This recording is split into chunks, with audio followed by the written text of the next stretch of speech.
கேரளாவில் ஆட்டோ மீது பேருந்து மோதி 5 பேர் பலியான சம்பவம் பெரும் பரபரப்பை ஏற்படுத்தி இருக்கிறது. மேலும் விவரங்களை எமது செய்தியாளர் பிரசாத் வழங்க கேட்கலாம்.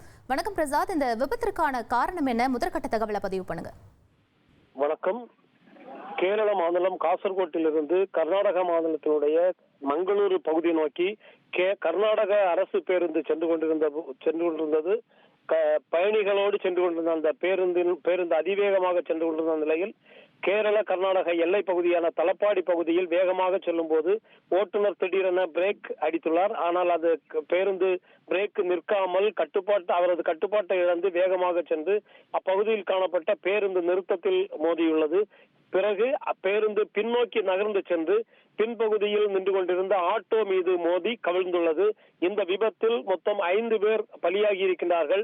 கர்நாடக மாநிலம் தட்சிண கன்னட பகுதியைச் சேர்ந்த ஆட்டோ ஓட்டுநரான அலி, அதே போன்று அந்த ஆட்டோவில் 2 பெண்களும் 10 வயது சிறுமியும் காணப்பட்டார்கள். அந்த 2 பெண்களும் 10 வயது சிறுமியும் உயிரிழந்திருக்கின்றார்கள்.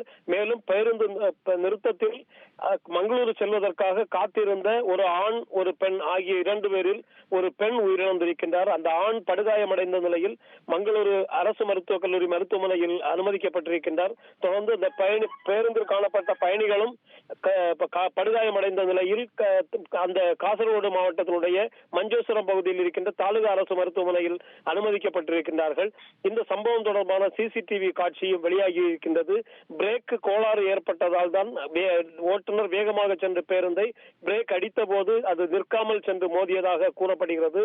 இருப்பினும் இந்த விபத்தில் இன்னும் 2 பேர் உயிருக்கு போராடி கொண்டிருப்பதாகவும் மங்களூரில் உள்ள மருத்துவக் கல்லூரி மருத்துவமனையில் தீவிர சிகிச்சை பிரிவில் அனுமதிக்கப்பட்டிருப்பதாகவும் தகவல் வெளியாகியிருக்கின்றது. விவரங்களுக்கு நன்றி பிரசாத். உங்கள் தந்திவன் தொலைக்காட்சியில் செல்வி தினமும் பிற்பகல் 2 மணிக்கு காணத் தவறாதீர்கள்.